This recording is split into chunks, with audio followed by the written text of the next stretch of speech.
Então, primeiramente, eu queria me apresentar. Eu me chamo Bruno Braga Cortes, tenho 20 anos e estou cursando o sexto período de Engenharia de Produção na PUC Paraná. Então, o tema da pesquisa foi os impactos de tecnologia da indústria 4.0 na gestão da qualidade automotiva, tendo como orientador o professor Fernando Deschamps, os colaboradores do professor Cassiano Souza Beller e o estudante Paulo Henrique Brunheroto, tendo como curso, como eu disse anteriormente, Engenharia de Produção, da Escola Politécnica, realizada no campus de Curitiba. Então, começando pela introdução, o nosso tema foi a Indústria 4.0 e principalmente o impacto dessas novas tecnologias na área da qualidade. Lembrando que a Indústria 4.0 é a revolução a qual estamos vivendo hoje, a qual é caracterizada pela interação do mundo físico com o cyberfísico. Ou seja, é a união dessas tecnologias digitais com o intuito de fabricar novos produtos de forma rápida, otimizada e automatizada.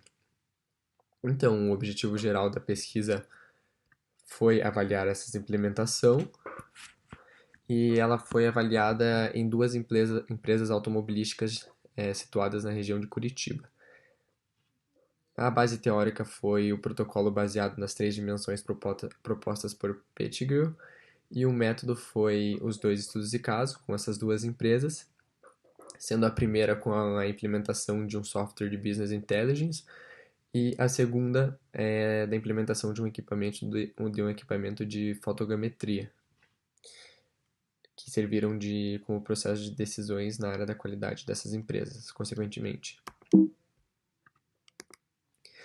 A gente teve como base teórica e revisão de literatura, primeiramente, as dimensões estratégicas, a qual, começando pelo contexto, que tem como objetivo mostrar por que essas tecnologias estão sendo implementadas nas empresas, o processo, que tem como objetivo estudar a maneira pela qual essa tecnologia é implementada nas empresas, e o conteúdo, que é a parte de avaliação desses resultados que essas tecnologias trazem às empresas a quais elas são implementadas. A outra parte da bibliografia foi a parte de tecnologia. Então, primeiramente, temos a Business Intelligence, que também é conhecido como BI, e ela é basicamente uma ferramenta que armazena e organiza todos os dados de uma empresa, e ela serve como ela traduz esses dados para que a empresa consiga ter as melhores decisões possíveis nas suas operações. E a máquina de fotogrametria funciona como ela traz imagens microscópicas para a empresa, de forma que diminua ao máximo a quantidade de erros numa produção.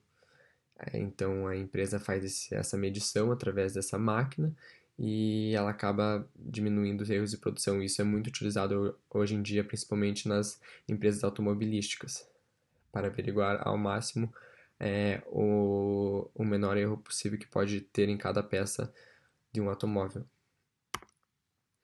Então, o protocolo se deu começando pelo objeto de estudo, que seria a adoção dessas tecnologias.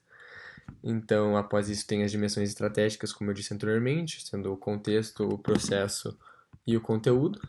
As subdivisões dessas dimensões, sendo o contexto externo, o contexto interno, derivando do contexto, o projeto e os recursos derivando do processo, e os critérios de desempenho e os outros derivando do conteúdo. Os requisitos de informação derivam dessas subdivisões, mas eles vão ser explicados posteriormente. Então, a condução dos estudos de casos se deu da seguinte forma.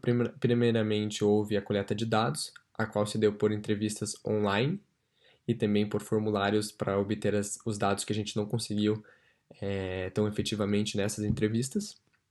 A estruturação dos dados, que seria a transcrição dessas entrevistas e a organização desses dados, que serviram como base para a última etapa, que seria a análise e as conclusões de todos esses dados obtidos durante as duas primeiras etapas. Então, a gente obteve como resultados, a gente separou em duas partes. A primeira parte, que tem como os requisitos, começando pelos fornecedores. Então, relembrando que o primeiro caso estudado foi a implementação digital, ou seja, o software de BI, e o segundo caso, a implementação do equipamento de fotogrametria. Começando com os resultados de fornecedores, a gente pôde observar que no caso do software, existe apenas um fornecedor, pois é apenas um software, então não tem muitas empresas que disponibilizam esse tipo de software, principalmente um software eficiente dessa forma. Enquanto no segundo caso existem vários fornecedores, por ser um equipamento e será assim mais fácil de se obter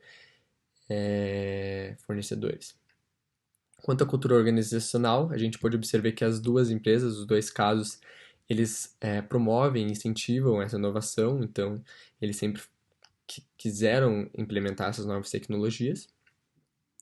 Quanto à metodologia, no primeiro caso não houve essa formalização de gestão dos projetos, enquanto no segundo caso houve, né? Então houve essa formalização. Quanto à questão do financeiro, o primeiro projeto não obteve nenhum custo direto ao orçamento do projeto da tecnologia, enquanto no segundo caso houve um orçamento, então já foi tudo pré-estabelecido em questão dos custos. Quanto ao requisito humano, no primeiro caso a gente obteve que o software ele foi apenas contratado. Então, ele teve apenas um curso básico para aprendizagem. Então, cada funcionário tem a sua aprendizagem independentemente. Enquanto no segundo caso, tem treinamentos que já foram incluídos no orçamento. Então, a empresa a qual disponibilizou a máquina de fotogrametria também disponibilizou esses treinamentos no mesmo pacote. Quanto ao requisito tecnológico, pode-se dizer que no primeiro caso existe essa demanda futura pelo suporte tecnológico, principalmente por ser um software, então é provável que no futuro eles precisem de algum auxílio, algum suporte, caso necessário. Enquanto no segundo, por ser uma máquina, eles necessitam desse suporte constantemente, pois eles precisam monitorar e constantemente adaptar esse equipamento também. Por fim, no último requisito da primeira parte, temos as habilidades e competências, a quais no primeiro caso pode-se dizer que foi um aprendizado por autodesenvolvimento, então cada colaborador teve que se autodesenvolver no uso dessa tecnologia, enquanto no segundo caso, os colaboradores acabaram se desenvolvendo através desses treinamentos que foram pré-estabelecidos. Então, na segunda parte dos resultados, a gente obteve que nos dois casos, nas duas empresas e nas duas implementações, ela acabou trazendo uma maior confiabilidade, flexibilidade, qualidade e velocidade nos processos das duas empresas. Quando se trata da ergonomia, no primeiro caso, qual se trata do software, pode-se dizer que não tem influência, evidentemente por ser um software, enquanto no segundo caso, esse equipamento traz uma redução dos movimentos nas suas operações, então ainda tem uma influência ergonômica. Quanto à sustentabilidade, ambos os casos promovem essa maior sustentabilidade, principalmente o primeiro quando se trata da redução de papel, então todos esses dados que são organizados nesse software, eles acabam reduzindo a quantidade de papel utilizado na empresa. E no segundo é a redução de energia, então esse equipamento poupa a energia que a empresa utilizava anteriormente de ter o equipamento. Então, começando pelas considerações finais, respectivamente, das dimensões estratégicas estudadas, a gente pode concluir que no contexto, essas empresas hoje em dia elas estão cada vez mais percebendo essa necessidade de mudança, então cada vez elas querem mais essas novas tecnologias que estão surgindo, porque querendo ou não, tudo isso, todo esse processo de implementação traz uma vantagem competitiva no mercado. Quanto o processo ele é determinante para que essa tecnologia que as empresas desejam implementar seja utilizada da forma adequada. E por fim, do conteúdo, a gente pode observar que essas tecnologias trazem um resultado efetivo, então é um sucesso do estudo que a gente teve com essas tecnologias principalmente.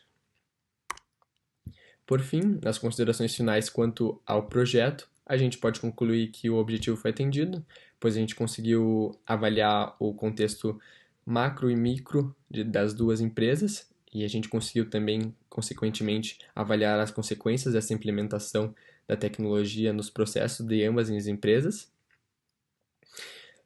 O protocolo ele se provou eficiente, pois a gente conseguiu esses resultados de forma acessível e de forma prática também.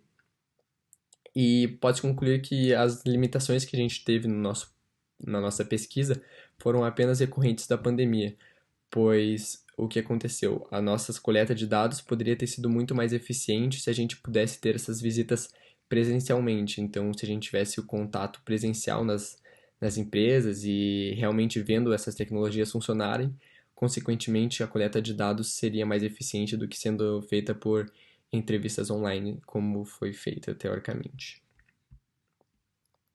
Então é isso. Muito obrigado a todos.